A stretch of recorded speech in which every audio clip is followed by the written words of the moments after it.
अवाजी समातुन ताईं radio voice of Sindh London. शमा बारी दे शब पिरह बाखूं कढियूं मोट मराठी मेधरा राणा कारण रब तुझी अतात तलब कां गोडारे में काक जा भलारे बिट धणी जे भलारे बैत सां मुंहिंजी आवाज़ मुसाफ़िर radio voice of Sindh London त थी दुनिया जे कुंड कुड़छ ताईं जंहिंजा माग ॿुधिजे पियो उन्हनि मेरी महिरबानी खे सिक भरियो सलाम शाल क़बूल पवे। सिंध में हक़नि जी हासिलात जे जदोजहद वारे अमुल किरदार माणक मोती कामरेड ग़ुलाम मोहम्मद लेगारी जी अॼु वरसी संस वरसी जे मौक़े ते ख़ासि प्रोग्राम खणी आऊं जी ख़िदमत में हाज़िर आहियां जो पंहिंजो मेज़बान हबीब लगारी। कामरेड ग़ुलाम मोहम्मद लेगारी उहो अमुल इंसान हो जंहिं सारी सब जमार सचाई सां सिंध जे हक़नि जी हासिलात वारी जदोजहद में अहम किरदारु अदा कयो। हूअ सादो सुलझणो ऐं सचो इंसान हो। इहो ई सबबु आहे जो सिंध जी तारीख़ में संस अहम किरदारु रहियो। इन जे करे अॼु बि जॾहिं सिंध जी क़ौमी तारीख़ जो ज़िक्र थिए थो, जिते ॿियनि जो ज़िक्र थिए थो, उते कामरेड ग़ुलाम मोहम्मद लेगारी जो ज़िक्र बि वॾी इज़त ऐं एतिराम सां वरितो वञे थो। कामरेड ग़ुलाम मोहम्मद लेगारी खे भेटा पेश कंदे नामियारो लेखक अकबर लेगारी लिखे थो, हू जॾहिं 14 सालनि जी उमिरि में अलामा मशरक़ी जे सॾ ते ख़ाकसार जथे में शामिल थियण लाइ माइटनि खां लिकी मीरपुर ख़ास जी स्टेशन ते अची वेठो त संस हर हारीअ पीउ मोहम्मद ख़ान लेगारी खेसि ॻोल्हींदो स्टेशन ते पहुतो ऐं अकेले पुट खे रोकण जी कोशिशि कयाई त नौजवान ग़ुलाम मोहम्मद ठुप जवाबु ॾिनो ऐं ॿिनि ख़ाकसारनि सां गॾु आज़ादी जी तहरीक में शामिल थियण लाइ रवानो थी वियो। खानेवाल स्टेशन ते अंग्रेज़ फ़ौज संदन डॿे खे ॿिए ट्रेन खां कटे बाक़ी ट्रेन रवानी कई ऐं संदन घेरो करे छॾियो। सालार जे हुकम ते ख़ाकसार बेलचनि सां हथियारबंद अंग्रेज़ फ़ौज सां मुहाॾो अटकाए बीही रहिया। 2 ख़ाकसार शहीद थिया ऐं बाक़ी ग़ुलाम मोहम्मद समेत ज़ख़्मी हालत में मुल्तान जेल भेड़ा थिया, जिते समरी ट्रायल करे खेनि सज़ाऊं ॾिनियूं वियूं ऐं ग़ुलाम मोहम्मद लेगारी खे 4 साल सख़्त पोरे सां क़ैद जी सज़ा ॾिनी वई। वालिद वरी परेशानी में मुल्तान जेल पहुतो ऐं ग़ुलाम मोहम्मद खे चयाईं त मूं मुर्शिद मुल्तान वारो पीर सां ॻाल्हायो आहे ऐं मुर्शिद चवे थो त तूं माफ़ी लिखी ॾे त आज़ादु करायां। मरी वेंदुसि पर अंग्रेज़ खां माफ़ी न वठंदुसि, हुन ठुप जवाबु ॾिनो। ग़रीब पीउ मेड़नि मिंथनि बावजूदि मायूस थी वापसि वियो। जेल में बरे सगीर जा मशहूरु कम्युनिस्ट हारी अॻवान कामरेड मोनी सिंह ऐं संस बाक़ी साथी अॻु में ई मौजूदु हुआ, जिन मदरसे में अरबी ऐं फ़ारसी पढ़ियल ग़ुलाम मोहम्मद लेगारी जी तलीम ऐं तरबियत कई। ज़मीन ते काठी सां ABC पढ़ायाऊं, समाजी उणत हारियुनि जी हालत, काइनात जी इर्तिक़ा, मार्क्सी फ़लसफ़ो ऐं ॿिया इल्म सादी ॿोली में सम्झायाऊं। 4 सालनि जी सख़्त सज़ा जंहिंमें वाण ऐं नवार ठाहिण जी मुश्क़त ऐं मुल्तान जी सख़्त गर्मी में खेसि TB थी वई। सज़ा पूरी थियण खां पोइ 1940 में जॾहिं ग़ुलाम मोहम्मद लेगारी आज़ादु थियो त जिस्मानी तरह कमज़ोर पर ज़हनी ऐं रूहानी तरह मज़बूत थी निकितो ऐं पोइ दुनिया ॾिठो त कामरेड ग़ुलाम मोहम्मद लेगारी सिंध जे हारियुनि ऐं पोरितनि जे हक़नि लाइ मरण घड़ी ताईं जदोजहद कंदो रहियो। हुन ज़िंदगी जा 24 साल 7 महीना पाकिस्तान जे तक़रीबन सभिनी जेलनि में गुज़ारिया, जिन में उमरकोट, मीरपुर ख़ास, हैदराबाद, कराची, खैरपुर, सखर, मुल्तान, साहिवाल, लायलपुर, कोट लखपत ऐं लाहौर जो क़िलो शामिल आहिनि, पर न कॾहिं झुकियो ऐं न माफ़ी वरिताई। जेलनि में रहण दौरान संस वालिद मोहम्मद ख़ान लेगारी वफ़ात कई ऐं वालदा बि ॿनी में कम कंदे कखिजी पई ऐं वफ़ात करे वई। खेसि संदन मुंहुं ॾिसण बि नसीब न थियो। सिंध हारी कमेटी जे फ़ैसिले तहत कामरेड ग़ुलाम मोहम्मद लेगारी, काज़ी फैज़ मोहम्मद, चाचो हफ़ीज़ कुरैशी अवामी लीग में शामिल थिया त जीअं सिंध जे पोरितनि ऐं हारियुनि जे हक़नि लाइ मुल्क गीर आवाज़ उथारिजे। गुज़र सफ़र लाइ रोज़ानो 1000 पंजूं बीड़ियूं ॿधंदो हो। ज़मींदारनि मारियो, कुटियो, ॻूणी में विझी कुता बछाऊं, कूड़ा केस करे जेलनि में विझरायाऊं, पर हूअ न मुड़ियो। नेठि मिठाई में ज़हर मिलाए खारायूंसि, पर कामरेड ज़हर बि पचाए वियो। नेठ हारिन ॿधी करे कणक जे खिरनि ते कब्ज़ो करे अधु अधु बटे जो मुतालबो कयो। ज़िमेदारनि मच्छर जी हारिन ते हथियारनि जा मुंहं खोले छॾिया। नतीजे में दुनिया जी पहिरीं हारियाणी माई बख़्तावर शहीद थी वयूं। जदोजहद जे नतीजे में अधु बटे जो कानून पास थियो। थर में ॾुकार पियो। माण्हुनि लड़पलाण कई त मीरपुर ख़ासि शहर जे विच में सचाई मंज़िल वटि होटल खोले ॾुकारियल माण्हुनि लाइ आने मानी दाल जो बंदोबस्तु कयाई ऐं मीरपुर ख़ासि में सचाई मंज़िल संस रिहाइशगाह हुई जिते तमामु सियासी अदबी सरगर्मियूं थींदियूं हुयूं। थर जे केतिरनि शागिर्दनि उते रही तालीम पिराई जिन में प्रोफेसर अज़ीज़ मेहरानवी, संभूमल हमीराणी वग़ैरह शामिल आहिनि। 1948 में मरहूम मीर रसूल बख्श टालपुर पार्टी जो बुनियादु विझण लाइ आयो त हड़ई मीर पीर सदर अयूब ख़ान जे डप मां बंगला बंदि करे लिकी विया। नेठ सचाई मंज़िल ते इजलास करे पार्टी जो बुनियादु रखियाऊं। नतीजे में कामरेड 11 महीना जेल में गुज़ारिया।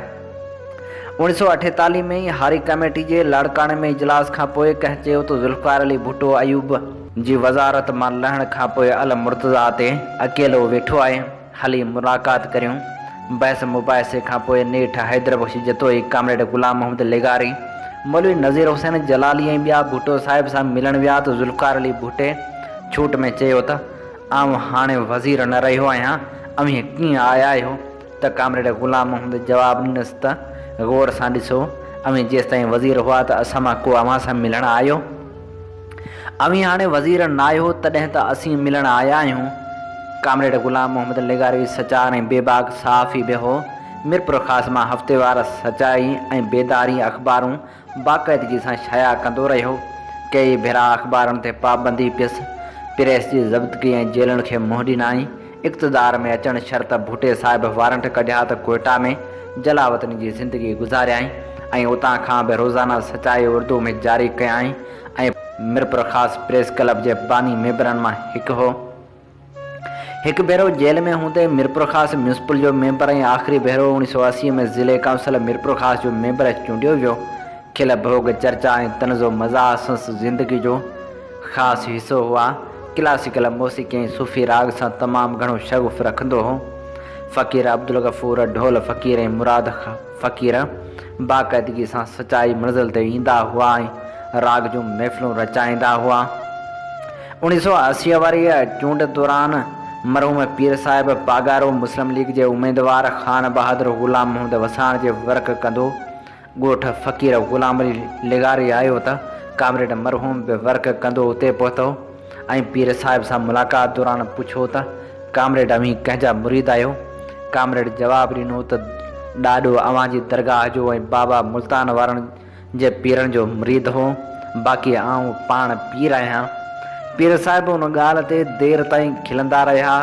कामरेड ग़ुलाम मोहम्मद लेगारी जा ज़िंदगी जे हर शोबे सां वास्ता रखंदड़ शख़्सियतनि सां दोस्ती वारा लाॻापा हुआ। ख़ान गफ़ार ख़ान, मौलाना भाषानी, शेख मुजीब, साईं जीएम सैयद, वली ख़ान, ख़ैर बख्श मरी, गोस बख्श बज़िंजो, अताउल्ला मेंगल, अकबर ख़ान बुगटी, शाह मर्दान शाह पीर पागारो, कीरत बाबाणी, सोभो ज्ञानचंदाणी, सियारा असलम, मिर्ज़ा इब्राहिम, सिजाज ज़हीर, मुफ्ती महमूद ऐं ॿिया सवें सियासतदान, अदीब, शाइर, फ़नकार, कारकुन वग़ैरह शामिल हुआ। पर सभिनी खां वधीक गहराई पंजाब वारा लाॻापा हैदर बख्श जतोई, काज़ी फैज़ मोहम्मद, मीर रसूल बख्श टालपुर, कामरेड मीर मोहम्मद टालपुर, मीर अली बख्श टालपुर, मौलाना अब्दुल हक रब्बानी ऐं कामरेड रोची राम सां हुन जा लाॻापा हुआ। पाण मीर अली बख्श खे प्यार मां अलण ऐं कामरेड रोची राम खे रोचन सॾींदो हो। 14 अक्टूबर ते दिलि जे दौरे में सिंध धरती जे हिन सचे फ़र्ज़ंद दम धणी हवाले कयो। उहो जनरल ज़िया वारो कारो दौरु हो। अञा खेसि दफ़नाई न वियो हो त पुलिस संस जनाज़े ते वारंट खणी पहुती, पर संस रूह जो पखीड़ो हर क़ैदो बंद खां आज़ादु थी चुको हो। कामरेड ग़ुलाम मोहम्मद लेगारी जी यादि, सारोणनि जा सॾ। कामरेड ताज मोहम्मद मरी लिखे थो, कामरेड ग़ुलाम मोहम्मद लेगारी सिंध जी हारी तहरीक जे मुख्य अॻवाननि में शामिल हो। हुन जो जनम तालके डिघड़ी ज़िले मीरपुर ख़ासि जे ॻोठ ग़ुलाम अली लेगारी जे हिकु ग़रीब हारी मोहम्मद ख़ान लेगारी जे घर में थियो। हुन तर जे मुख़्तलिफ़ मदरसनि मां तालीम हासिलु कई। संस तालुक ख़ाकसार तहरीक साण थियो।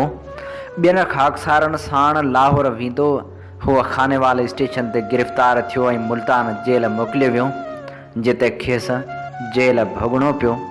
कामरेड ग़ुलाम मोहम्मद लेगारी जी कामरेड हैदर बख्श साण पहिरीं मुलाक़ात उन वक़्तु थी जॾहिं हू मियाँ मुराद अली जे मदरसे में 3 साल पढ़ी पंहिंजे ॻोठ में वापसि अची हाजी मोहम्मद लेगारी जे नए मदरसे में दाख़िल थिया। उन ज़माने में कामरेड हैदर बख्श जतोई डिग्री में मुख़्तियार कार हो ऐं मौलवी हाजी मोहम्मद लेगारी साण तमामु घणी गहराइप हुअसि ऐं संस मदरसे में कॾहिं कॾहिं ईंदा रहंदा हुआ। उन दौर में जॾहिं हिकु भेरो हाजी मोहम्मद जी दावत ते मुख़्तियार कार हैदर बख्श जतोई उन्हनि जे ॻोठ जे दौरे ते आयो त ॻोठ जे ज़िमेदारनि केतिरा ई ॾींहं अॻु कामरेड हैदर बख्श जी आजियां जी तयारी कई ऐं हुन लाइ चङो ख़ासो खाधो, मेवा, मिठाई, हलवा तयारु कराया। मतिलबु त वॾो इहतमाम कयो वियो। जॾहिं कामरेड हैदर बख्श जतोई जे साम्हूं उहो खाधो रखियो वियो त हुन उहो खाधो ग़रीब हारियुनि ऐं मदरसे जे शागिर्दनि में विरहाए छॾियो ऐं पाण ज़िद करे हारियुनि जी मानी खीर साण खाधाई। जतोई जे उन सादगी ग़रीब हारियुनि खे ॾाढो मुतासिर कयो ऐं कामरेड लेगारी जे ज़हन ते जतोई जी सादगी ऐं ग़रीब हारियुनि साण हमदर्दी ऐं हर दिल अज़ीज़ जो कॾहिं बि न मिटजंदड़ नक्श रहिजी वियो। कामरेड लेगारी अक्सर पंहिंजे कचहरियुनि में उन्ही जो ज़िक्र कंदो हो। अंग्रेज़ सरकार में मुख़्तियार कार हाकिम सॾिबो हो। संस उन हाकमाने दौर में अवाम दोस्ती ऐं हारियुनि साण हमदर्दी कामरेड लेगारी खे सॼी उमिरि यादि रही ऐं पाण बि उन्ही जे नक्श कदम ते हलण जी कोशिशि कंदो रहियो। कामरेड लेगारी 1945 में हारी कमेटी में शामिल थी सरगर्म कारकुन जा कम कयो। पाण ॻाढ़ो झंडो खणी पंहिंजे दर जे मशहूरु तोड़े ॻोठनि में पैदल घुमंदो, हारियुनि में जागृता पैदा करणु लॻो। हो जिते बि वेंदो हो उते हारियुनि खे गॾु करे खेनि वॾेरा शाही जे ज़ुल्मनि ऐं अफ़सर शाही जी ग़ुलामी ऐं महकूमी ख़िलाफ़ु ॻाल्हाईंदो हो ऐं हारियुनि खे मुनज़म कंदो हो। उन दौर में संस ॼाण सुञाण कांग्रेसी अॻुवान साण थी ऐं उन सां गॾिजी मुल्क जी आज़ादी, जमहूरियत ऐं जागीरदारी जे ख़ात्मे लाइ जाखोड़ींदो रहियो।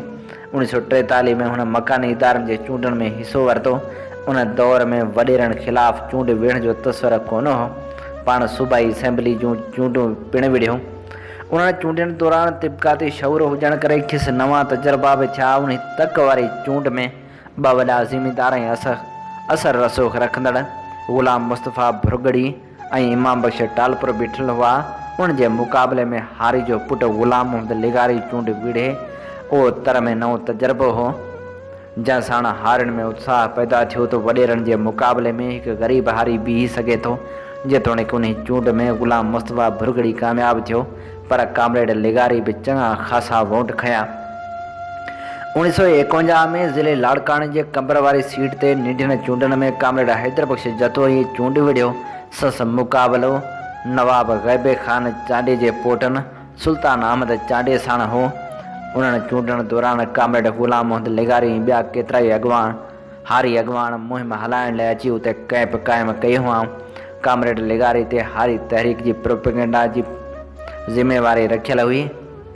हूअ 15-20 ॾींहं कंबर शहर में वञी रहियो ऐं मुख़्तलिफ़ जलसनि में वञी ज़ोरदार तक़रीरूं करणु लॻो, जिन में हू वॾेरा शाही जे कारण करतूतनि खे पधरू करणु लॻो ऐं हारियुनि खे हारप जी हक़ ऐं ज़मीन जी मालिकी वारी हक़ बाबति ॿुधाईंदो हो। इलेक्शन मुहिम ख़तमु थियण खां पोइ चूंड वारे ॾींहुं खैरपुर जूसी जे हिकु पोलिंग स्टेशन ॿाहिरां पोलिंग इंचार्ज तौर पे हूअ मौजूदु हो त उन तर जे बासर वॾेरनि पंहिंजे दलालनि ज़रिए डपु पखेड़े चूंडनि में दांधली शुरू कई ऐं कूड़ा वोट विझण लॻा। कामरेड लेगारी सख़्तु एहतिजाज कयो। एहतिजाज करण ते वॾेरनि जे माण्हुनि कामरेड लेगारी ऐं ॿिनि साथियुनि खे गारियूं ॾिनियूं ऐं खेनि मारकुट जी तयारी कई, पर उते मौजूदु पुलिस का बि मुदाख़िलत करण बदिरां वॾेरनि जे नौकर वारो किरदारु अदा कयो। वॾेरनि जी उहा गुंडागर्दी ऐं दांधली पोलिंग ख़तमु थियण ताईं जारी रही। जॾहिं कामरेड हैदर बख्श जतोई वापसि कंबर पहुतो त खेसि ख़बर पई त उहा गुंडागर्दी ऐं दांधली हिकु पोलिंग स्टेशन ते कई वई। खेसि कंबर में इतला मिलियो त काज़ी फज़लुल्लाह जी हुकूमत हुन ख़िलाफ़ सेफ्टी एक्ट तहत गिरफ़्तारी जा वारंट जारी कया आहिनि। कामरेड उतां खिसकी ॻोठु हलियो आयो। हिकु राति ॻोठु रहण खां पोइ जॾहिं ॿिए ॾींहुं हैदराबाद पहुतो त खेसि गिरफ़्तार कयो वियो। पहिरीं खेसि मीरपुर ख़ासि जेल में रखियो वियो ऐं पोइ सखर जेल मोकिलियो वियो। सखर सेंट्रल जेल जो सुप्रिटेंडेंट मिस्टर ईसाणी ज़ालिम ऐं तकबरो कंदड़ कामरो हो। हुन कामरेड लेगारी ऐं संस साथियुनि मौलवी अज़ीज़ुल्लाह, मौलाना मुआज़, अब्दुल ख़ालिक आज़ाद ऐं ग़ुलाम मोहम्मद बाम जेके पिणु हारी कमेटी जा सरगर्म अॻवान हुआ ते ॾाढो तशदुद कयो ऐं खेनि टंगियूं ॾिनियूं। खेनि धार धार कोठड़ियुनि में वाड़ियो वियो, जंहिं ख़िलाफ़ हारी अॻवान जेल अंदरि बुख हड़ताल कई। आख़िर ईद जे ॾिहाड़े डॉक्टर ख़ान जे पुटु उबैदुल्ला ख़ान जी मुदाख़लत ते जेके पिणु जेल में नज़रबंद हुआ, खेनि काल कोठड़ियुनि मां ॿाहिरि कढियो वियो ऐं संदन बुख हड़ताल ख़तमु कराई वई। कामरेड मीर मोहम्मद संदन गिरफ़्तारी ख़िलाफ़ कराची में पिटीशन दाख़िल कई त खेनि कराची चीफ कोर्ट, जेका हिन वक़्तु सिंध हाई कोर्ट सॼे थी, जस्टिस काउसजी जी अदालत में पेश कयो वियो त अदालत पहिरीं पेशी ते खेनि आज़ादु करे छॾियो। 1951 में सचाई ऐं पोइ बेदारी जे नाले सां मीरपुर ख़ास मां अख़बार कढे ऐं सिंधड़िया रोड मीरपुर ख़ास ते सचाई अख़बार ऐं कामरेड लेगारी जो घर हो। सचाई मंज़िल तरक़ी पसंद सियासत जो मर्कज़ हो। सचाई ऐं बेदारी वॾेरा शाही आमरन हुकूमत में वन यूनिट ख़िलाफ़ मोर्चे वारो किरदारु अदा कयो। ज़ियाउल हक़ ज़ुल्फ़िकार भुट्टे जी चूंडियल हुकूमत जॾहिं राताहु हणी इक़्तिदार ते कब्ज़ो कयो त इरशाद राव पारां पाकिस्तान में जमहूरी क़ुवतनि जो तर्जुमान उर्दू रिसालो अल फतह बंदि कयो वियो त कामरेड लेगारी खेसि सचाई में बेदारी हवाले कई। पोइ सचाई ऐं बेदारी अल फतह जी कड़ीअ बणिजी मुल्क में मार्शल ख़िलाफ़ सगारो आवाज़ बणिजी उभरिया ऐं ज़ियाउल हक़ हुकूमत सचाई ऐं बेदारी खे बि बंदि करे छॾियो। उन वक़्तु इरशाद राव मुताज मरी मार्फत सांगड़ में निकिरंदड़ अख़बार अल फ़ुक़रा जी मालिक फ़क़ीर मोहम्मद रहीम साण राबितो कयो, पर हुन डिक्लेरेशन ॾियण खां इनकार कयो। मीरपुर ख़ास ऐं जुडो हारी कॉन्फ्रेंस जी ज़िम्मेवारी कामरेड लेगारी ते हुई। जुडो कॉन्फ्रेंस दौरान माई बख्तावर जी शाद जो वाक़ियो पेश आयो। 1958 में अयूब खान मार्शल हई त कामरेड लेगारी खे गिरफ़्तार कयो वियो। कामरेड ग़ुलाम मोहम्मद लेगारी ज़िले लोकल बोर्ड जो मेंबर पिणु रहियो। कामरेड लेगारी पाकिस्तान में तरक़ी पसंद क़ौम परस्त ऐं जमहूरियत पसंद क़ुवतनि जे गॾियल पार्टी नेशनल अवामी पार्टी यानी नैब सिंध जो सदर चूंडियो वियो। पाण सिंध हारी कमेटी जो पिणु मरकज़ी नायब सदर हो। जेल में घणो अरसो रहण करे बीमार थी पियो। खेसि सेप्टेंबर 1982 में दिलि जो दौरो पियो त हुनखे दीवान मुश्ताक में दाख़िल कयो वियो। हुन 14 अक्टूबर ते वफ़ात कई। संस पुटु मंसूर हिन वक़्तु अमेरिका में रहे थो ऐं संस धीअ पोरियत अॻवान ऐं कामरेड जतोई जी भाणेजी अकबर लेगारी जी घरवारी आहे। कामरेड लेगारी बटाई हारी तहरीक, टेनेसी एक्ट, हारप वारो कानून मंज़ूर कराइण वारी तहरीक, अलाटी हारी तहरीक, रसाई ऐं लापी ख़िलाफ़ जदोजहद समेत वॾेरा शाही जागीरदारी ख़िलाफ़ हलंदड़ मिड़नी तहरीकनि में अहम अॻवान तौरु किरदारु अदा कयो। सिंध हारी कमेटी मुख़्तलिफ़ भेरा इख़्तिलाफ़नि जो शिकार थी त कामरेड लेगारी इख़्तिलाफ़ ख़तमु कराइण में अहम किरदारु अदा कयो। 14 नवंबर 1950 ते हिकु ख़त समूरी हारी तहरीक जे कारकुन जे नाले ते जारी कयो वियो, जंहिंमें हारी तहरीक में पैदा थियल ग़लतफ़हमियुनि ऐं डफेड़ जे नतीजे हारी तहरीक जे ॿिनि हिसनि में विरहाइजण ते अफ़सोस जो इज़हार कयो वियो ऐं हारी कारकुननि खे सॾु ॾिनो वियो त हूअ हैदराबाद में सॾायल किलजाणी में शरीक थी तजवीज़ूं ॾियनि। उन ख़त ते कामरेड हैदर बख़्श जतोई, अब्दुल ख़ालिक आज़ाद ऐं कामरेड ग़ुलाम मोहम्मद लेगारी जूं सहियूं थियल हुयूं ऐं पोइ ॿिन्ही ग्रुपनि खे गॾाए सिंध हारी कमेटी जे नाले में कमु करण जो फ़ैसिलो कयो वियो। अहिड़ी तरह 1951 में सकरड हारी कॉन्फ्रेंस में पिणु जॾहिं हारी कमेटी ॿिनि धड़नि में विरहाइजी वई त हिकु धड़े जो सदर कामरेड हैदर बख़्श जतोई ऐं ॿिए जो काज़ी फैज़ मोहम्मद खे चूंडियो वियो त ॿिन्ही धड़नि खे गॾु करण लाइ मुहिम दौरान कामरेड ग़ुलाम मोहम्मद लेगारी काज़ी फैज़ मोहम्मद खे ख़त लिखियो। हिन ख़त में ॿिन्ही ग्रुपनि खे हिकु थियण जी अपील कई वई ऐं पोइ 10 मई 1952 ते नवाबशाह में गॾिजाणे करे ॿिन्ही धड़नि खे गॾु करण जो फ़ैसिलो कयो वियो। हिन मुहिम में तरक़ी पसंद अॻवान मियां इफ़्तिख़ार अहमद अहम किरदारु अदा कयो हो। नामियारो क़ौमपरस्त अॻवान ऐं लेखक अब्दुल वाहिद आरिसर कामरेड ग़ुलाम मोहम्मद लेगारी खे भेटा पेश कंदे पंहिंजे किताब विरागी जे वञणा में लिखे थो, हिंदुस्तान पाकिस्तान जे विच में पखिड़ियल वसीअ थर वारे इलाइक़े में वसकारे जी मुंद में जॾहिं सावण साठ करे वसण जा वेस कंदो आहे त कुंवारी धरती ते गाहनि जी गुलज़ारी जोबन जो ॾेख ॾींदी आहे। मिटी जे ज़रे ज़रे मां कंहिं अलबेलीअ जे अणछुअल जिस्म जे पघर जहिड़ी ख़ुशबूअ दिलि ऐं दिमाग़ खे सुराण सां महकाए छॾींदी आहे। समूरो थर खथूरी जी खाण बणिजी वेंदो आहे। ज़िंदगी जे ऋण में के राबेल फुटी पवंदा आहिनि, समूरो साणेह सुरह सेज बणिजी वेंदो आहे। पिरीअ पासे में अची वेंदा आहिनि के गीत ऐं लोक गीत जनम वठंदा आहिनि। उन वक़्तु को धारियो, को फोरू, को रज़न, को धाड़ेल ऐं लुटेरो मदद ख़ान जे रूप में देश जी सूंहं लुटण जी कोशिशि कंदो आहे त हिन मारे जे मलीर में को ग़ुलाम मोहम्मद लेगारी जनम वठंदो आहे, जेको भालवा जी भिट ते आज़ादी ऐं इनकलाब जो झंडो हमेशह लाइ खोड़े छॾींदो आहे ऐं उन झंडे जी हिफ़ाज़त लाइ पंहिंजी ज़िंदगी जे ज़हर जा ढुक पीअंदो आहे। दुश्मन तरफ़ां उछलायल तीर पंहिंजे सीने ते सहंदो आहे ऐं आख़िरी हिचकी वक़्त बि उमेद ऐं आस जी मशाल हथां नाहे छॾींदो। लेगारी कबीलो सिंध में कॾहिं आयो ऐं कीअं आबाद थियो उन सां मुंहिंजो वास्तो नाहे। अलबत्ता सिंध जी तारीख़ पढ़ंदे मूंखे ख़लीफ़े नबी बख्श लेगारी जे केॾारे अमरकोट जे किलेदार ग़ुलाम लेगारी जी मदद ख़ान जे मुक़ाबले में बहादुरी।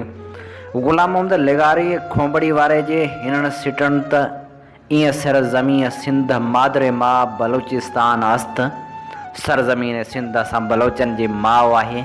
ॾाढो मुतासिर कयो ऐं हुन कबीले जी वतन दोस्ती खे दाइमी हैसियत ॾेई छॾी आहे, जेका तारीख़ जे हर दौर में ज़िंदा ऐं पाईंदा रहंदी ऐं के बि सियासी या क़बाइली तज़ाद या मुखालफ़त उन कबीले जी वतन दोस्ती जे किले में ॾार नथा विझी सघनि।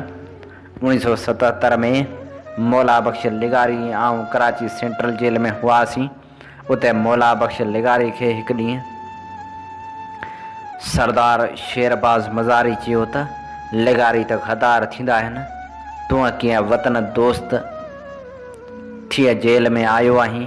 मौला बख्श जे जवाब खां अॻु मूं खेसि चयो त पंजाब जा मज़ारी तारीख़ जे सुफ़न में भगत सिंह जे दुश्मन जी सिफ़ में बीठल नज़र अचनि था, जॾहिं त सिंध जा लेगारी होशू शीदी हैदर बख्श जतोई ऐं GMC सां गॾु रहिया आहिनि। हर दौर में मज़ारी साहिब वधीक न कुझु हो, न त आऊं मज़ारियुनि जा कुझु वधीक तफ़सील ऐं लेगारियुनि जो तज़किरो करियां हा। उन लेगारी कबीले मां नबीसरा रोड वारो ग़ुलाम मोहम्मद लेगारी बि हो, जेको जवानी खां वठी ज़िंदगी जे पोयनि पसाहनि ताईं ज़िंदगी जे अज़ीम जंगाह में मज़लूम ऐं महकूम आवाम जी बालादस्ती ऐं हाकमियत लाइ दुनिया जे हर नफ़े नुक़सान खां बेपरवाह, हर गिला ऐं तारीफ़ खां बेनियाज़ वक़्त जे फिरोनी ताक़तनि सां पंहिंजी पूरी ताक़त सां टकराव खाईंदो रहियो ऐं उन राह हक़ में हलंदे कॾहिं बि पछताव जो थधो शुकारो न भरियाई। हर क़िस्म जी लालच, हर क़िस्म जो नफ़ो, हर क़िस्म जी आछ, हर क़िस्म जी तरग़ीब खे हीअ थारीली जो वियाव ऐं ॿारो ॿार पैर जे ठोकरनि सां ठुकराईंदो रहियो ऐं ज़िंदगी जी मुसीबत जे ज़हर खे महबूब जे चपनि जो मिठाज सम्झी पीअंदो रहियो ऐं कॾहिं बि मायूस न थियो। हर मुसीबत खां पोइ संसि उमेद वधीक जुवान नज़र ईंदी हुई, हौसलो बुलंद थी वेंदो हो। ईंदड़ सुबुह जेको पक सां शानदार हूंदो त ते संसि वेसाह वेतर वधीक पुख़्तो थी वेंदो हो। मूंखे यादि न आहे त साणसि मुंहिंजी पहिरीं वाक़फ़ियत वारी मुलाक़ात किथे ऐं कॾहिं थी, पर एतिरो ॼाणा थो त जॾहिं बि मिलियासीं तॾहिं ईअं मालूम थियो त ॼण सदियुनि जा वाक़ुफ़ हुआसीं। अलस जे रोज़ खां हिक ॿिए खे ॼातो सुञातो थिए, ॼण हिकु माउ जी थञ धाती हुईसीं ऐं हिकिड़ी पेही ते पीही हुसन इश्क़ ऐं वतन जे वीरनि जी वीरता जा ॻरियल केॾारा ॻाईंदा रहिया हुआसीं। मूं कामरेड लेगारी खे पहिरियों भेरो तक़रीर कंदे मर्कज़ उर्दू बोर्ड हैदराबाद में ॾिठो। सिंधी शागिर्दनि वन यूनिट ख़िलाफ़ कारो ॾींहुं बोर्ड जे ऑडिटोरियम में मल्हायो पए। उन जलसे में सिंध जो मुमताज़ आलिम मोरख सैयद हसामुद्दीन राशिदी, चोटी जा शाइर न्याज़ ऐं अयाज़, मशहूर लेखक ऐं मुक़रर रसूल कुशपली जो जादू ऐं बयान ख़तीब हफ़ीज़ कुरैशी मौजूदु हुआ। उते थर जो ई अधु पढ़ियल पर मुकमिल अमली इंसान ग़ुलाम मोहम्मद लेगारी ॻाल्हाए रहियो हो। ॻाल्हाए छा रहियो हो, ॼण माण्हुनि जे झंगल में शींहं गजी रहियो हुजे। लफ़्ज़नि जो आबशार कारंज जे किनारनि तां वही रहियो हो। यहया शाही जे उघाड़े फ़ौजिया अमृत मुल्क ते मुसलत हुई ऐं लेगारी जे लफ़्ज़ुनि जे सुरे खाधल किले ते बमबारी करे रहिया हुआ। उन जलसे में लेगारी जी तकरीर जी पुॼाणी हिन रीत हुई, हीअ ऊंदह अंधोकार ख़तमु थींदो, ॾुकारिया ॾेह जा मूज़ी सभु मरंदा, साड़े में सुकार थींदो, वॾो फुड़ो वसंदो, ॿाहिरूं ॿाह लोॾे हलंदियूं, गाहनि जूं गुलज़ारियूं थींदियूं, सांगियाड़ा ऐं झांगियाड़ा सुखिया थींदा, फोग मरंदा, खेत ख़ुशि थी मारियूं माणींदा। हिमत हारण जी का बि ज़रूरत न आहे। हाकमनि असांखे कमज़ोर सम्झो आहे, पर असां सिंध वासी उहे आहियूं। जॾहिं कंहिं मक़सद जी हासिलात लाइ निकिरंदा आहियूं त आज़ादी जी लाल कुंवार वठी ईंदा आहियूं, या पंहिंजे सीने जो रत हिन मातृ भूमि जी ओड़ ओड़ में हारे ईंदा आहियूं। ए हाकमो ॿुधो, जॾहिं असां मां भाड़ियो भॼी ईंदो आहे त असांजूं ज़ालूं असांजे सलामत मोटण ते ख़ुदा जो शुक्र मञण बदिरां असांखे हीअं चवंदियूं आहिनि, जे तो भॼी आए त मूं कांधम कुछ, वेह कुड़ाए कोॾसी मादर झोली मच, हीअ ॾाढ़ीअ पखीअ पछ, खोंद त खांधी उजरे, जे तो भॼी आए त आऊं तुंहिंजी भेण, नथ तुंहिंजे नक में विझां ॾेई वेण, जे तोॾे खणा नेण त कर पिसां पुट खे। उन तकरीर खां पोइ आउं संसद न्याज़मंदनि में शामिल रहियुसि ऐं अनेक मुलाक़ातूं ऐं कचहरियूं थींदियूं रहियूं, जिन में उहो ज़िंदगी जा तजुर्बा, सियासी सबक़ ऐं समाजी लतीफ़ा ॿुधाईंदो रहियो। हक़ीक़त हीअ आहे त ग़ुलाम मोहम्मद लेगारी जॾहिं जेल खां ॿाहिरि हूंदो हो त संसद सचाई मंज़िल सियासी कारकुननि, अदीब दोस्तनि, कामरेडनि ऐं मज़लूमनि हारियुनि लाइ हिकु तरबियत गाह या मकतब हूंदी हुई। हूअं घणो करे ग़ुलाम मोहम्मद लेगारी जी ज़िंदगी जेल में गुज़रंदी हुई। हूअ सिंध या पाकिस्तान जो अकेलो सियासी कारकुन हो जंहिं ज़िंदगी जा पूरा 19 साल जेल जे सीह क्लास में गुज़ारिया। सीह क्लास जी जेल हणी संदसि सिहत खे झोरे ऐं भोरे छॾियो। हुन पंहिंजी सियासी ज़िंदगी जी शुरूआति अंग्रेज़ साम्राज्य जे ख़िलाफ़ जदोजहद सां कई हुई। उहा साम्राज्य दुश्मनी ऐं अवाम दोस्ती संदसि ज़िंदगी जो मुक़दस नफ़ो ऐं दिलकश गीत बणिजी वई। जंहिंजी धुन ऐं तुरनम जे नशे में शर्सार थी, हू जदोजहद जे मैदान में कॾहिं कोन थको, पर अॻिते वधंदो रहियो। थरपारकर ज़िलो बदकिस्मती सां सिंध जे भारत सां मिलंदड़ सरहदनि जे मुख़्तलिफ़ एजेंसियुनि जी रिपोर्ट जो शिकार रहियो आहे। महात्मा गांधी हिकु भेरो चयो हो त पंजाब समूरो CID सां भरियो पियो आहे। साॻी हालति सिंध जे हिन ज़िले सां आहे ऐं हर ॿियो माण्हू सरकार जो जासूस हूंदो आहे। अंग्रेज़नि जेको बदतरीन वॾेराशाही जो निज़ाम नंढे खंड में जारी कयो हो, सो सिंध जे हिन सरहदी ज़िले में वधीक जाबराना, वधीक ज़ालमाना, वधीक कमीणप ऐं कठोरता सां भरियल पए रहियो आहे। हिते जो वॾेरो मीर पीर ठाकुर ख़ुदा रसूल ऐं भॻवान खां वधीक अंग्रेज़ साम्राज्य जे हिकु रत प्याग रसन पुरज़े त्रोट जी वाखाण कंदो आहे। त्रोट उहो माण्हू हो जंहिंजा हथ नगर पार्कर जी आज़ादी जे सुरमनि जे रत सां रंगियल हुआ, जंहिं हिन ज़िले में ग़दारनि, मुफ़ाद परस्तनि, चमचनि ऐं साम्राज्य रूहानी औलाद पैदा करण लाइ सिंध जे सोनो पाईंदड़ ज़मीन मुफ़्त विरहाई। ग़दार ऐं जासूस वॾेरनि जी लोध पैदा कई, जंहिं हिते साम्राज्य पेर वधीक मज़बूत करण में वॾो अहम किरदारु अदा कयो। अहिड़े ज़िले में ग़रीब घराणे में पैदा थियल नौजवान ग़ुलाम मोहम्मद लेगारी पीढ़ियल ऐं कुचलियल तबिक़नि खे आमरियत ऐं वॾेराशाही जे बदमाशनि ऐं कमीणप मां छुटकारो ॾियारण लाइ सियासत में आयो, छो त खेसि उन वक़्त जे ॾाहनि माण्हुनि जे तजुर्बनि ऐं ॻाल्हियुनि मां परोड़ पई हुई त एहतिजाजी, मज़लूमी या इज्तमाही ग़ुलामी मां छुटकारो रुॻो गॾियल जदोजहद, गॾियल महिनत ऐं गॾियल पोरियो सां ई मुमकिन आहे।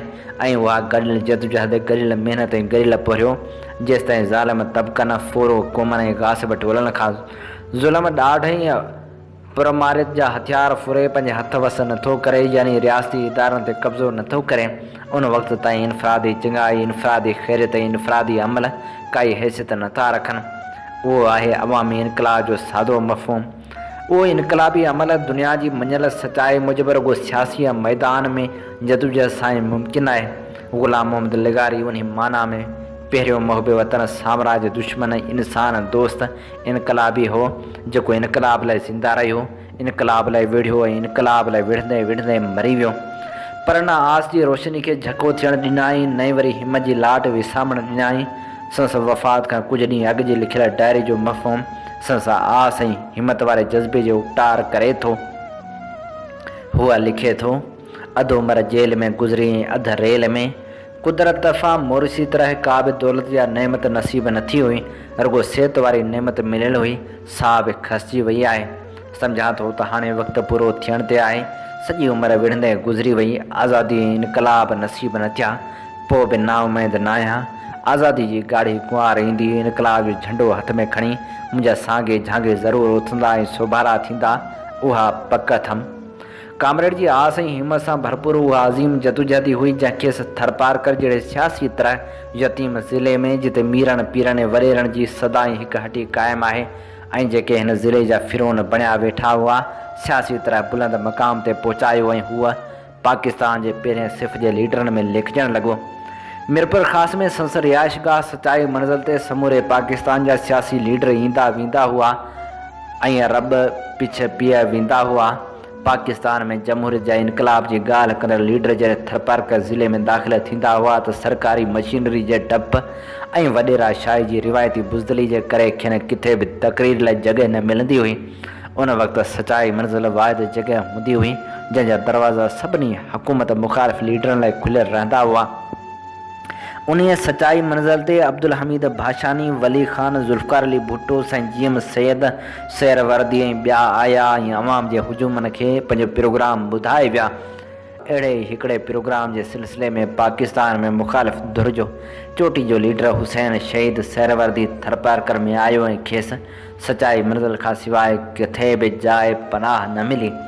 सचाई मंज़िल ते तरसण खां पोइ जॾहिं कराची वापसि पहुतो तॾहिं हिकु ख़त ग़ुलाम मोहम्मद लिगारी खे लिखियाई।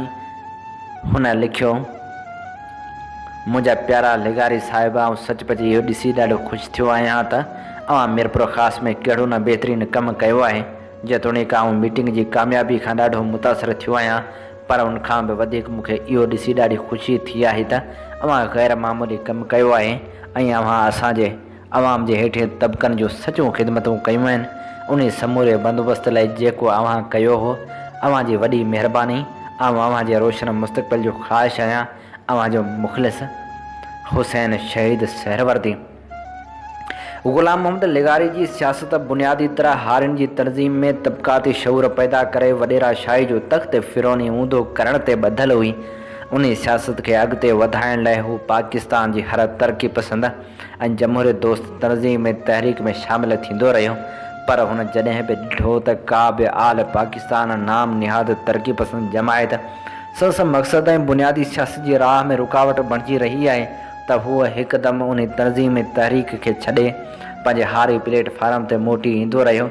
उन सिलसिले में हू नैप अवामी लीग पीपल्स पार्टी में बि शामिल थियो, पर हिकिड़ी ॻाल्हि हर हालत में मञियल हुई त हूअ पहिरीं क़ौमप्रस्त सिंधी हो ऐं संस उहा क़ौमप्रस्त सरासर इनकलाबी नोयत जी तरक़ी पसंदाणा हुई, जंहिंजो आख़िरी मक़सदु हिन देश में पुरमारियत खां आजो हारियुनि ऐं पोहरियतनि जो राज क़ाइमु करणु हो। संस ख़्यालु हो त हू हारी तहरीक जी नाकामी जो वॾो सबबु सिंध जे वतन दोस्त सियासत सां ॻंढिजण बदिरां इनकलाबी लफ़ाज़ी ते मशीनी अंदाज़ में अमल कंदे अहिड़े पोरे जो पुछ लटकाउ करणु आहे जेको सिंध में रुगो मुआशी मुफ़ादनि जे बुनियाद ते कमाए थो ऐं रुगो मुआशी मुफ़ाद इनकलाब लाइ न सिर्फ़ु कारगर न आहिनि पर उल्टो उन जी राह में रुकावट आहिनि। कंहिं मुल्क में इनकलाब या आज़ादी वारे अमल जी तकमील उन मुल्क जूं जो हेठियों तबिको ऐं ॿियूं मुहब वतन क़ुवतूं कंदियूं आहिनि, जंहिंजा सक़ाफ़ती इक़्तिसादी ऐं तारीख़ी रिश्ता हिक ॿिए सां लाॻापियल ऐं ॻंढियल हूंदा आहिनि। बलूचिस्तान में रहण वारे अरसे में संस उन नज़रे खे हिकारी हथी मिली जॾहिं नेप जे हिकु मीटिंग में कामरेड लिगारी वली ख़ान खे चयो त आउं जेल जी अस्पताल में उहे बलोच नौजवान ॾिसी आयो आहियां जिन जो संद संद चीरे मंझंदि लूणु बुरकियो वियो आहे। बलोच औरतुनि सां जेके कुझु वयो वापरियो आहे तंहिंजी अव्हां खे चङी तरह ख़बर आहे। मूंखे अव्हां इहो ॿुधायो त बलूचिस्तान जी तहरीक में पठान अञा ताईं छो शरीक न थियो आहे। वली ख़ान इंतिहाई कावड़जी चयो त मूं कॾहिं बलोचनि जे पेरनि ते टोपी उछलाई हुई, तव्हां जबलनि ते चढ़ी तहरीक हलायो जो अॼु अव्हां मूंखे तहरीक में शामिल न थियण जो मेणो ॾेई रहिया आहियो। वली ख़ान जो जवाबु ॿुधी कामरेड लिगारी नैब जी मीटिंग मां वॉकआउट करे वियो। पोइ हुन पंहिंजी समूरी क़ुवत बलूचिस्तान जी क़ौमी तहरीक लाइ वक़्फ़ करे छॾी। उन वक़्तु सचाई अख़बार कोयटा मां ॿिनि सुफ़नि ते निकिरंदी हुई ऐं कोयटा शहर में हथो हथ विकिरो थी वेंदी हुई। अख़बार जे विकिरे मां जेके कुझु हासिलु थींदो हो त मां अख़बार बि छापजंदी हुई त घर जो ख़र्च बि हलाईंदो हो। उन वक़्तु संसद दोस्त नवाब अकबर बुगटी बलूचिस्तान जो गवर्नर हो, पर कामरेड ग़ुलाम मोहम्मद लेगारी बलूचिस्तान जी क़ौमी तहरीक जी हिमायत कान छॾी। न वरी बुगटी साहिब कामरेड जे उन रवश ते नाराज़ ई थियो। कामरेड बुगटी सां ज़ाती लाॻापा कोन टोड़िया ऐं पाण उन लाॻापनि जे आधार ते हू क़ौमी तहरीक जे कंहिं न कंहिं सूरत में मदद कंदो रहियो। उन सभु कुझु हूंदे बि हुन बुगटी जी गवर्नरी क़बूल करण वारे अमल खे कॾहिं साराहियो कोन्हे, न ई वरी खेसि को माली फ़ाइदो वरिताईं। नवाब अकबर बुगटी जी गवर्नरी वारे वक़्त में संदसि सलाहकार मलिक उस्मान कासी ॿुधायो त आउं नेप में हूंदो हुअसि, पर दोस्तनि खां किन ज़ाती नाराज़गियुनि जे करे आउं नवाब बुगटी जे गवर्नरी में संदसि सलाहकार बणियसि ऐं मुंहिंजी कार ते झंडो लॻी वियो। हज़ारे माण्हू मुबारकूं ॾियण आया। हिकु ॾींहुं हुन मुबारकी माण्हुनि में शामिल कामरेड ओचितो मुंहिंजी जाइ में दाख़िल थियो ऐं मूं ते नज़र पवंदे शर्त वॾी ओछंगार ॾेई रोअण लॻो। आउं ॾांस वधियसि, खेसि गले लॻाए चयुमि, कामरेड ख़ैर त आहे, रोई छो थो? चवणु लॻो, तूं ज़हनी रूहानी तरह मरी वएं। उस्मान कासी जेको मुंहिंजो इनकलाबी दोस्त हो सो मरी वियो। हीउ कार ते लॻल झंडो हुन जो सबूत आहे। चयुमि, कामरेड, हीउ मुंहिंजी कार ते झंडो पख्तूनिस्तान जी अलामत आहे। तूं हाल फ़िलहाल माठ थी, असां उन तरीक़े सां बलूचिस्तान जी ख़िदमत करणु था चाहियूं। कामरेड कावड़ में ॻाढ़ो थी चवणु लॻो, हिकु त ज़हनी तरह पंहिंजी बुज़दिली भाड़ियाप जी परवाने ते सही कई अथई, मथां वरी बलूचिस्तान ते अहसान करण जी पोची फिरणु थो चाहीं। जेकॾहिं अहिड़े नमूने अवाम जी ख़िदमत थिए हा त लेनिन सभ खां पहिरीं ज़ार जी हुकूमत में शामिल थी वञे हा ऐं गांधी सारी उमिरि जेलनि में कोन सड़े हा। कुझु ॾींहंनि खां पोइ सरकार नाराज़ थी तोखां इहो झंडो फुरे छॾींदी। पख्तूनिस्तान अची पट ते किरंदो। अहिड़ा देश असांखे कोन खपनि जेके जल्दी ठहनि ऐं सरकार जी नाराज़गी ते जल्दी ॾहनि। कासी ॿुधायो त कुझु ॾींहं खां पोइ आउं इस्तीफ़ा ॾेई आयसि ऐं मुंहिंजी कार तां झंडो लही वियो त कामरेड टहक ॾेई अची मिलियो ऐं चयाईं, केॾांहुं वियो तो वारो पख्तूनिस्तान? विरहाणे में जेॾांहुं तो वारो सिंधु देश वियो। कामरेड वॾो ज़िंदा दिलि ऐं बहादुर माण्हू बि हो। संदसि ज़िंदा दिली ऐं बहादुरी जा कुझु मिसाल हेठि ॾिजनि था। हिकु भेरे कंहिं फ़ैसिले जे सिलसिले में कुझु औरतूं कामरेड वटि आयूं ऐं खेसि ॾाढो तंग कयाऊं, पर कामरेड खे उहो फ़ैसिलो करिणो ई कोन हो, सो नटाईंदो रहियो। नेठि हिकु माई चयो, कामरेड, आउं तो वटि न्याणियूं मेड़ वठी आई आहियां। न्याणी 7 क़ुरान थींदी आहे। कामरेड जी भोगाई तबियत उधमो खाधो। चयाईं, माई, न्याणी वाक़ई 7 क़ुरान आहे, पर मर्द सां गॾु सुम्हण खां पोइ सेपारो बि न लहे। उहो ॿुधी मायूं कामरेड खे गारियूं ॾींदियूं हलियूं वियूं ऐं हुन सुख जो साह खयो। हिकु भेरे कामरेड नबीसर रोड खां रेल गाॾी में मिरपुर ख़ासि अची रहियो हो। साॻी गाॾीअ में हिकु कादियानी मुबलिग बि वेठो हो। मुबलिग कामरेड सां कचहरी कंदे अची मिर्ज़ा ग़ुलाम मोहम्मद कादियानी जी नबूअ जे सबूत में दलील ॾियणु शुरू कया। कामरेड ख़ामोशी सां ॿुधंदो रहियो। मुबलिग दलील ख़तमु करे कामरेड खे चवणु लॻो त अवां महिरबानी करे कादियानी फ़िरक़े में अची मिर्ज़ा साहिब ते ईमान आणियो। कामरेड ठह पिया जवाबु ॾिनो त जॾहिं आउं सचे नबी जो आंदल दीन कोन थो मञा त पोइ तो वारे कूड़े नबी जो दीन कीअं क़बूलु कंदुसि?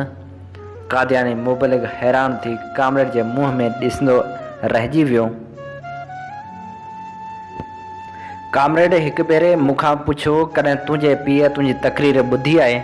वराणे में न। चवणु लॻो, मुंहिंजे पीउ हिकु भेरो मुंहिंजी तक़रीर ॿुधी हुई। छो हीअं जो आउं घणो करे जेल में वेंदो रहंदो हुउसि ऐं मुंहिंजो पीउ हुकूमत ऐं हुक्मराननि खे पिटूं ऐं पारीता ॾींदो रहंदो हो। आउं खेसि चवंदो हुउसि त बाबा, खोड़ो ऐं काज़ी वॾा हरामी आहिनि, मूंखे ख़ा मख़ा जेल में था विझनि, न त आउं बिना अशराफ़ माण्हू आहियां, सरकार खे कुझु बि कोन चवंदो आहियां। बाबा चवंदो हो, तक़रीर में छा चवंदो आहीं? उहो त हारिन सां नाहक आहे, हारिन खे हक़ ॾियो। इहो त तूं सही थो चवीं, तूं हक़ ते आहीं। खोड़ो ऐं काज़ी वाक़ई बदमाश आहिनि। कामरेड खिली चवणु लॻो त हिकु ॾींहं जो घर अचां त बाबा मूं ते कावड़ियो वेठो आहे ऐं चवे पियो, खोड़ो ऐं काज़ी वॾा अशराफ़ माण्हू आहिनि। मूं हैरान थी पुछियो त बाबा उहो वरी कीअं? चवणु लॻो, पुट, मूं तुंहिंजी तक़रीर ॿुधी आहे जेका तो खोड़े जे ख़िलाफ़ु कई आहे। सचपच जेकॾहिं आउं खोड़े जी जाइ ते हुजां हा ऐं तूं अॼोकी तक़रीर मुंहिंजे ख़िलाफ़ु करीं हा त आउं तोखे फाही ते लटकायां हा। खोड़ो त वरी बि जेल में विझो छॾियो ॾे, उहो त अशराफ़ माण्हू थियो। कामरेड जी वफ़ात सां सिंध हिकु बहादुर सर्वेच सियासी इनकलाबी तजन सां मालामाल शख़्सियत खां महरूम थी वई। इंसान जी पैदाइश मौज जो सिलसिलो अणखुट आहे जेको सदाईं जारी रहंदो, पर थरपारकर ज़िले जी का नेक बख़्त माउ वरी शायदि ग़ुलाम मोहम्मद लेगारी जहिड़े अज़ीम लाखिणे बचे खे जनम ॾे। लख लहे थी उहा मिटी जिते अहिड़नि इंसान जनम वरितो ऐं उन माउ जी कख पदमूं परे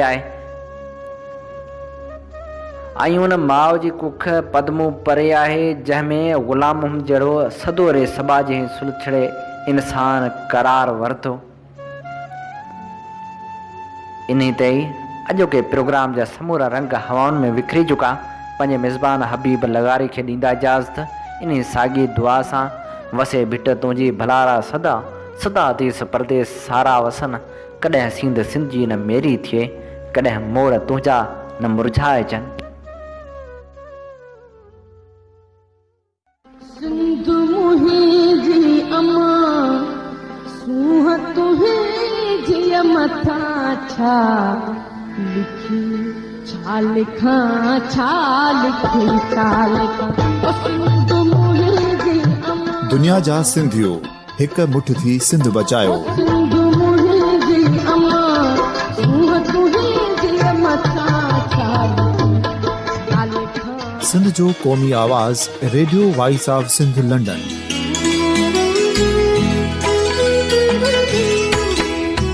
radio voice of Sindh London पंहिंजी नशरियात में सिंध जी सियासत, समाज, इक़्तिसादियात, तारीख़, क़ौमी उमंगुनि ऐं इख़्लाक़ियात मुतलिक़ सिंध जी हक़ीक़ी तर्जुमानी कंदे प्रोग्रामनि खे असराइतो बणाइण लाइ सिंध जे घण घुरनि ऐं धरतीअ सां प्यार कंदड़ अदीबनि, दानिशवरनि, सहाफ़ियुनि, उस्तादनि, वकीलनि ऐं हर तबिके जे मानवारनि सजणनि खे सिंध में शऊरी इनकलाब लाइ सहकार जो सॾु ॾियूं था।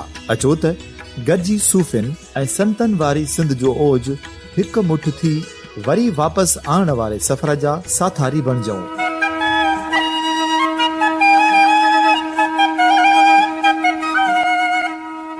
हिकु नए सुबुह जी शुरूआत जो पड़ाॾो घर घर, ॻोठ ॻोठ ऐं शहर शहर ताईं पहुचायो।